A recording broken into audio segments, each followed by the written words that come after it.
Namaskar, I am dietitian Anamika Nigam, working as a senior dietitian इन उपकार hospital. आजकल हम देख रहे हैं जब भी किसी कैंसर पेशेंट का ट्रीटमेंट स्टार्ट होता है तो पेशेंट और पेशेंट के जो रिलेटिव्स होते हैं, अटेंडेंट होते हैं, वो बहुत ज़्यादा कंसर्न होते हैं डाइट के लिए कि हम क्या खाएं क्या ना खाएं, ये खाने से हमें कुछ हो जाएगा, फ्रूट्स खाने, ये फल खाने से कुछ हो जाएगा, बाहर का खाने से कोई दिक्कत तो नहीं हो जाएगी। बहुत ज़्यादा कंसर्न रहते हैं डाइट के लिए। तो इसीलिए आज मैंने इसी कन्फ्यूज़न को दूर करने के लिए कैंसर पेशेंट के लिए 24 आवर डाइट प्लान किया है। वैसे तो कैंसर पेशेंट के लिए डाइट अलग अलग होते हैं, हर पेशेंट का डाइट अलग अलग होता है, उसकी कैलोरी रिक्वायरमेंट अलग अलग होती है, प्रोटीन, फैट, क्योंकि कैंसर के साथ कोई कोमॉर्बिडिटी भी होती है, sugar, BP, CKD, obesity, thyroid, कोई ना कोई कोमॉर्बिडिटी कैंसर के साथ रहती है। तो हर पेशेंट का डाइट अलग अलग होता है। बट आज हमने एक कस्टमाइज्ड डाइट प्लान किया है कि वो हर कैंसर पेशेंट के लिए होगा ही होगा। इसमें हमें 3 बातों का ध्यान रखना है कैंसर पेशेंट के ट्रीटमेंट के टाइम। जो डाइट में हमें 3 स्पेशल बातों का ध्यान रखना चाहिए, जैसे कि स्मॉल फ्रीक्वेंट मील। ये स्मॉल फ्रीक्वेंट मील बहुत ज्यादा जरूरी है। थोड़े थोड़े समय पे थोड़ा थोड़ा खाना बहुत जरूरी है, क्योंकि एक बार में कैंसर पेशेंट पूरा डाइट नहीं ले पाते हैं। इसीलिए स्मॉल एंड फ्रीक्वेंट मील बहुत जरूरी है। Avoid preservative, fruit juices, packet foods, spices and deep fried चीजें जो कि अवॉइड करनी चाहिए। जैसा कि डॉक्टर स्वप्निल सर ने बताया कि कीमोथेरेपी के दौरान जो है पेशेंट की डाइट अलग होती है और सर्जरी के बाद पेशेंट की डाइट अलग होती है। पहले हम लिक्विड डाइट देंगे, सॉफ्ट डाइट देंगे, सेमी सॉलिड देंगे, फिर धीरे धीरे सॉलिड पे आते हैं। तो हर एक फेज में डाइट अलग अलग होती है। कीमोथेरेपी के पेशेंट में जब हम किसी भी पेशेंट का कीमो होता है उस टाइम पे पेशेंट की इम्यूनिटी बहुत ज्यादा लो हो जाती है, तो उस टाइम पे डाइट अलग होता है, क्योंकि उस टाइम इन्फेक्शन के चांसेस बहुत ज्यादा रहते हैं। उस समय पे जो है हमें रॉ वेजिटेबल्स बिल्कुल भी नहीं देनी है, कोई भी पैकेट फूड बिल्कुल भी नहीं देना है, कोई प्रिजर्वेटिव नहीं देना है। बहुत सारे पेशेंट कंसर्न होते हैं कि मैडम हम जूस पिला दें। उनको ऐसा लगता है कि जूस पिलाने से पेशेंट एकदम खड़ा हो जाएगा, बट ऐसा नहीं है। जूस में आपका शुगर बहुत ज्यादा होती है, जूस में आपको फाइबर नहीं मिलेगा। और एक फ्रूट जूस अगर आप 1 गिलास दोगे तो उसमें 10 से 12 संतरे या अनार का एक जूस होगा, जिसका कोई यूज नहीं है। इसीलिए कीमोथेरेपी के टाइम आपको जो भी फ्रूट देने हैं वो भी बॉयल करके देने हैं, और रॉ वेजिटेबल्स तो बिल्कुल भी नहीं देनी है, सलाद नहीं देना है, दही भी नहीं देना है। जो भी अगर दही आप देना भी चाहते हो तो उसको भी थोड़ा गर्म करके देना है। उस टाइम पे इम्यूनिटी लो होती है तो इन्फेक्शन के चांसेस बहुत ज्यादा होते हैं। कैंसर ट्रीटमेंट जब चल रहा हो तो जो आपकी प्लेट होती है उसमें 50% जो आपकी प्लेट होनी चाहिए, आधी प्लेट आपकी फ्रूट्स एंड वेजिटेबल्स से फिल्ड होनी चाहिए, क्योंकि कलर्ड फ्रूट्स एंड वेजिटेबल्स क्या करते हैं, आपके इम्यूनिटी पावर को इम्प्रूव करते हैं। एंटीऑक्सीडेंट्स बहुत ज्यादा होते हैं कलर्ड फ्रूट्स एंड वेजिटेबल्स में, जैसे कि ब्रोकली है, कैप्सिकम है, मशरूम्स है, पालक, गाजर, कैरेट, मूली, ये सब आपको एक साथ जितने भी कलर्ड फ्रूट्स एंड वेजिटेबल्स है उसकी मात्रा जो है ज्यादा रखनी है। आधी प्लेट में आपके वही होना चाहिए। उससे आपकी क्या होगी, इम्यूनिटी बूस्टअप होगी। और 1/4 ऑफ प्लेट प्रोटीन की होनी चाहिए, हाई प्रोटीन डाइट की, जिसमें कि प्रोटीन आपका एनिमल सोर्सेज ऑफ प्रोटीन होते हैं जो कि गुड क्वालिटी ऑफ प्रोटीन होता है, like egg, fish, chicken, that is good quality of protein.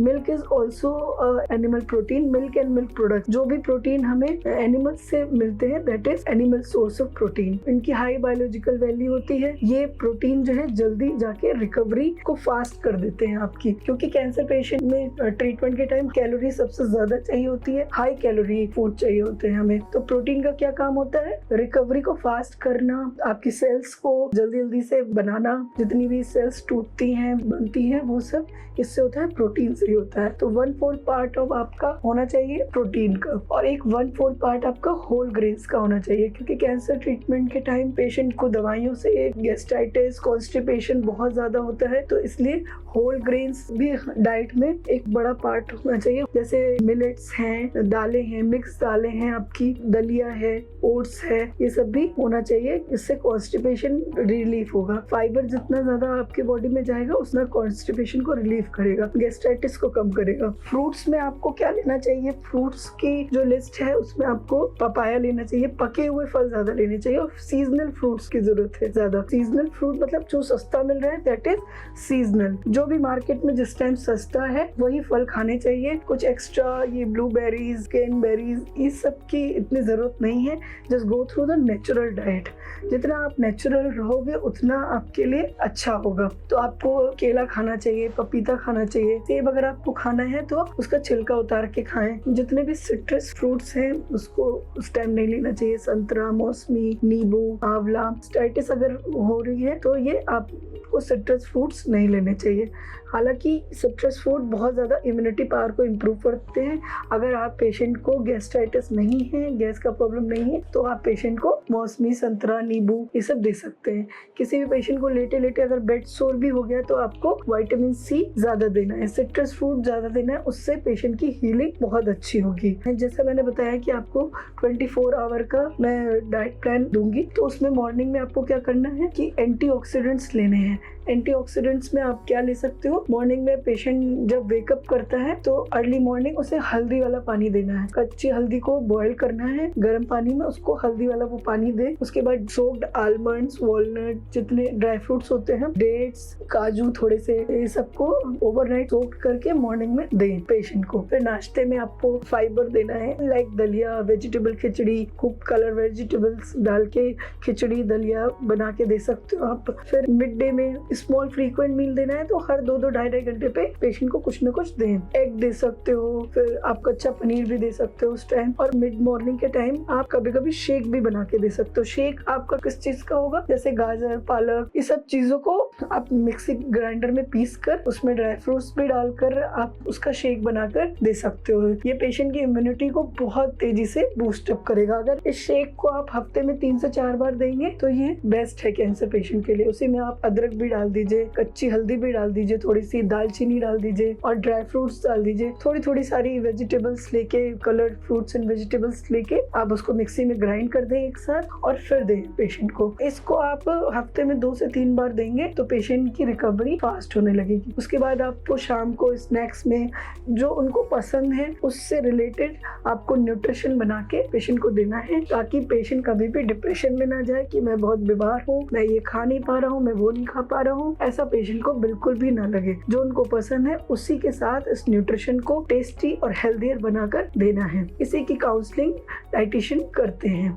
उसके बाद आप स्नैक्स में कुछ मखाने भून करके दे दीजिए, काली मिर्च और नमक के साथ कुछ गुड़ की खीर बना के दे दीजिए, फ्रूट चाट दे दीजिए, फ्रूट शेक दे दीजिए, बट फ्रूट जूसेस नहीं देने हैं, ऑलवेज रिमेम्बर। देन इवनिंग में प्री डिनर आप वेजिटेबल सूप दे सकते हो और डिनर में फिर से प्रोटीन दे सकते हो, चिकन दे सकते हो, बॉइल्ड चिकन दे सकते हो, आप पनीर दे सकते हो। And then post dinner milk के साथ टर्मरिक और जैगरी का मिक्स करके आप दे सकते हैं पेशेंट को। Always go through the natural diet. जितनी भी चीजें इजीली अवेलेबल हैं उन्हीं चीजों को आप दें। जो सीजन में अवेलेबल हैं, जो कि सीजनल फ्रूट्स और वेजिटेबल्स होते हैं, उस पर ज्यादा फोकस करें। बाकी आप ड्राई फ्रूट्स रोस्ट करके उसका मिक्सचर बना के आप उसको एक डब्बे में रखें, उससे 1-1, 2-2 चम्मच आप पेशेंट को दे सकते हैं। दूध के साथ, दही के साथ या रोटी में मिक्स करके आप दे सकते हैं। फ्लैक्स सीड को भी पीस करके दे सकते हैं। तो इस तरह से 24 घंटे का डाइट प्लान होना चाहिए कैंसर पेशेंट का, और इस तरह से अगर पेशेंट डाइट लेगा तो उसकी रिकवरी फास्ट होगी। बहुत बहुत धन्यवाद आपका।